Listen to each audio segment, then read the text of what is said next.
Hi welcome back to our channel. Last ವ್ಲಾಗಲ್ಲಿ ಹೇಳಿದ ಹಾಗೆ ಇವತ್ತು ಸೌದತ್ತಿಗೆ ಹೊರಟಿದ್ದೀವಿ. 8:30ಗೆ ಕ್ಯಾಬ್ ಬುಕ್ ಮಾಡಿದ್ವಿ. ಅದಕ್ಕೆ ಮುಂಚೆ ಬ್ರೇಕ್ಫಾಸ್ಟ್ ಮಾಡೋಣ ಅಂತ ಬಂದ್ವಿ. ಹೋಟೆಲಲ್ಲೇ ಕಾಂಪ್ಲಿಮೆಂಟ್ರಿ ಬ್ರೇಕ್ಫಾಸ್ಟ್ ಇತ್ತು. ಬೇಗ ಹೋದರೆ ದರ್ಶನ ಮುಗಿಸಿ ಬೇಗ ಬರ್ಬೋದು. ಆಮೇಲೆ ಭರತ ಹುಣ್ಣಿಮೆ ಇದ್ದಿದ್ದರಿಂದ ತುಂಬ ರಶ್ ಇರುತ್ತೆ ಅಂತೆಲ್ಲ ಹೇಳ್ತಾಯಿದ್ರು.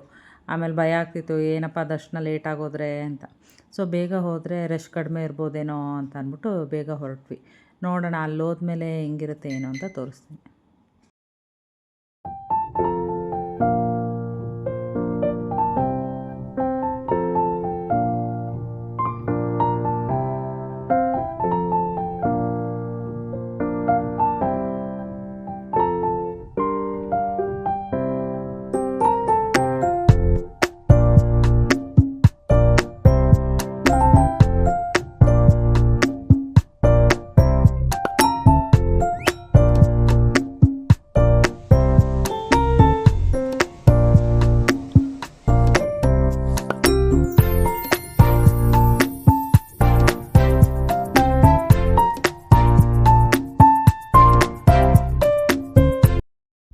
ನಾವಿವತ್ತು ಬಂದಿರೋದು ಬೆಳಗಾವಿ ಜಿಲ್ಲೆಯಲ್ಲಿರುವ ಸೌದತ್ತಿ ಯಲ್ಲಮ್ಮನ ಗುಡ್ಡಕ್ಕೆ.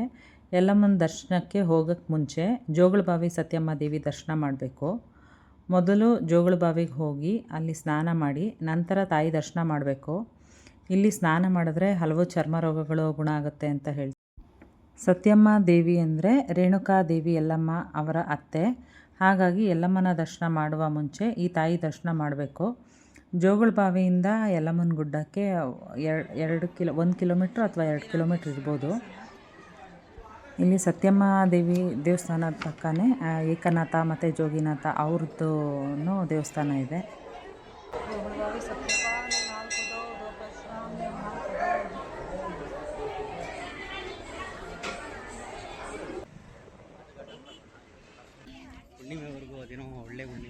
ಭರತ ಹುಣ್ಣಿಮೆ 3ನೇ ತಾರೀಕು, ಅದಕ್ಕೆ ಇಲ್ಲಿ ಜಾತ್ರೆ ನಡೀತಾ ಇದೆ.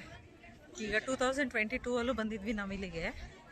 ಆವಾಗ್ಲೂ ಸಂಡೇ ಬಂದ್ಬಿಟ್ಟಿದ್ವಿ, ತುಂಬ ರಶ್ ಇತ್ತು. ಈ ಸರಿ ಸ್ಯಾಟರ್ಡೆ ಬಂದ್ವಾ, ಈಗ ಹುಣ್ಣಿಮೆ ಅಂತ ರಶ್ಶು. ಹುಣ್ಣಿಮೆವರೆಗೂ ಜನ ಹಿಂಗೆ ಬರ್ತಾ ಇರ್ತಾರೆ. ಈಗ ಯಲ್ಲಮ್ಮನ ಗುಡ್ಡಕ್ಕೆ ಬಂದಿದ್ದೀವಿ, ನಡ್ಕೊಂಡು ಹೋಗ್ತಾ ಇದ್ವಿ. ಕಾರೇ ಎಲ್ಲೋ ಪಾರ್ಕ್ ಮಾಡಿರೋದು, ಸುಮಾರು ದೂರ ನಡಿಬೇಕು. ನೋಡಿ ಎಲ್ಲ ಕಡೆನೂ ಜನ, ಜಾತ್ರೆ. ಇಲ್ಲಿ ಕಳಸ ನೋಡ್ಬಿಟ್ಟು ಕಾಯಿ ಹೊಡಿಯೋ ಜಾಗ ಇದು.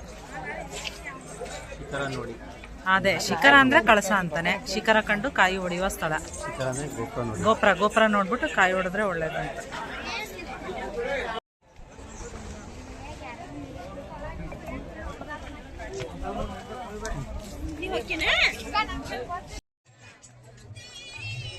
ಬಳೆಗಳು ನೋಡಿ ಎಷ್ಟು ಚೆನ್ನಾಗಿದೆ. ಬಳೆ ಅಂಗಡಿ. ದೇವಸ್ಥಾನದ ಒಳಗಡೆ ವಿಡಿಯೋ ಮಾಡೋಕ್ಕೆ ಬಿಡಲ್ಲ ಅನ್ಸುತ್ತೆ ಅಲ್ವಾ? ಆದರೆ ಎಷ್ಟಾಗುತ್ತೆ ಅಷ್ಟು ಕವರ್ ಮಾಡ್ತೀನಿ. ಸತ್ಯಮಾದೇವಿ ದೇವಸ್ಥಾನದಲ್ಲಿ ಬಿಟ್ಟರು ವಿಡಿಯೋ ಮಾಡೋಕ್ಕೆ. ಇಲ್ಲಿ ನೋಡಬೇಕು, ಫುಲ್ಲು ಜನ.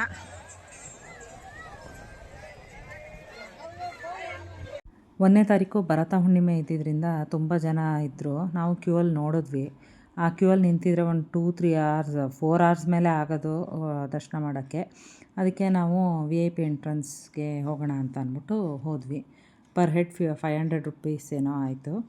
ಆಮೇಲೆ ಅಲ್ಲಿ ಕ್ಯೂ ಅಲ್ಲಿ ಹೋಗ್ತಾ ಇರುವಾಗ ಏನು ಮಾಡ್ತಾರೆ ಅಂದರೆ, ಬನ್ನಿ ಕ್ಯೂ ಅಲ್ಲಿ ಹೋಗ್ಬಿಡಿ, ನಾವೇ ಕರ್ಕೊಂಡೋಗಿ ಡೈರೆಕ್ಟ್ ಎಂಟ್ರೆನ್ಸ್ ಕೊಡಿಸ್ತೀವಿ ಅಂತ ಹೇಳ್ತಾರೆ. ಅವ್ರ ಜೊತೆ ಹೋಗಬಾರ್ದು, ದುಡ್ಡು ಇಸ್ಕೊಂಡು ಸುಮ್ಮನೆ ಮೋಸ ಮಾಡಿಬಿಡ್ತಾರೆ. ಮಾಮೂಲಿ ನಾವು ಟಿಕೆಟ್ ತೊಗೊಂಡೇ ಒಳಗಡೆ ಹೋಗಬೇಕು.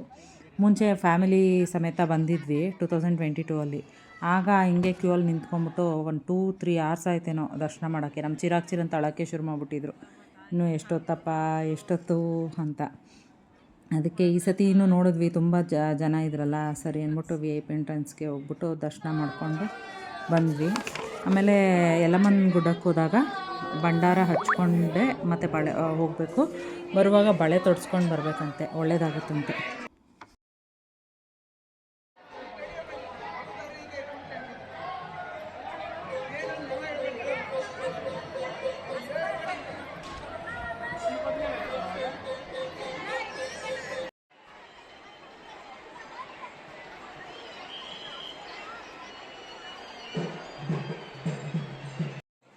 ಈಗ ಭಂಡಾರ ತೊಗೋತಾ ಇದ್ದೀವಿ ಮನೆಗೆ ತೊಗೊಂಡೋಗೋಕ್ಕೆ ಪ್ರಸಾದಕ್ಕೆ, ಎಲ್ಲರಿಗೂ ಕೊಡಬೇಕಲ್ಲ ಅದಕ್ಕೆ.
ದರ್ಶನ ಮುಗಿಸ್ಕೊಂಡು ಮಧ್ಯಾಹ್ನ 2 ಗಂಟೆ ಆಯಿತು ನಾವು ವಾಪಸ್ ಹೋಟೆಲ್ಗೆ ಬರೋದು. ಹೋಗುವಾಗ ಆರಾಮಾಗಿ ಹೋದ್ವಿ, ಬರುವಾಗ ತುಂಬ ಟ್ರಾಫಿಕ್ ಜಾಮ್ ಆಗಿಬಿಟ್ಟಿತ್ತು. ಯಾಕೆಂದರೆ ಅವತ್ತು ಇವರು ಸಿದ್ದರಾಮಯ್ಯ ಅವ್ರು ಬಂದಿದ್ದರು ಹುಬ್ಳಿಗೆ. ನಾವು ಬಂದು ಊಟ ಮಾಡಿ ಸ್ವಲ್ಪ ರೆಸ್ಟ್ ಮಾಡಿಬಿಟ್ಟು ಸಂಜೆ ಸ್ವಿಮ್ಮಿಂಗ್ ಪೂಲ್ ಹತ್ರ ಹೋಗೋಣ ಅಂತ ಬಂದ್ವಿ. 2 ಡೇಸಿಂದ ಹೋಟೆಲಲ್ಲಿದ್ರೂ ಸ್ವಿಮ್ಮಿಂಗ್ ಪೂಲ್ ಹತ್ರ ಬರೋಕ್ಕೆ ಆಗಿರಲಿಲ್ಲ. ಫಂಕ್ಷನ್ನು ಮತ್ತು ಇದು ಟೆಂಪಲ್ಗೆ ಹೋಗೋದು ಎಲ್ಲ ಹೋಗಬೇಕಿತ್ತಲ್ಲ, ಅದಕ್ಕೆ ಬಂದಿರಲಿಲ್ಲ. ಸರಿ ಇದು ಇವತ್ತು ಲಾಸ್ಟ್ ಡೇ ಅಲ್ವಾ, ಹೋಗ್ಬಿಟ್ಟು ಬರೋಣ ಅಂತ ಅಂದ್ಬಿಟ್ಟು ಬಂದ್ವಿ. 3 ಡೇಸ್ ಹೆಂಗೆ ಹೋಯ್ತು ಅಂತಲೇ ಗೊತ್ತಾಗಲಿಲ್ಲ.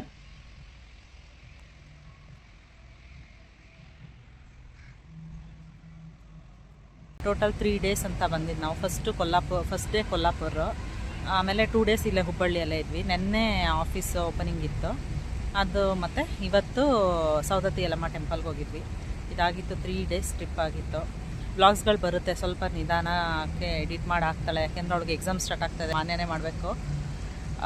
ಆದ್ದರಿಂದ ಸ್ವಲ್ಪ ನಿಧಾನಕ್ಕೆ ಬರುತ್ತೆ. ನಿಮಗೆ ವ್ಲಾಗ್ಸ್ ಏನಾದ್ರು ಇಷ್ಟ ಆದರೆ ಲೈಕ್ ಮಾಡಿ, ಶೇರ್ ಮಾಡಿ ಮತ್ತು ಸಬ್ಸ್ಕ್ರೈಬ್ ಮಾಡ್ಕೊಳ್ಳಿ.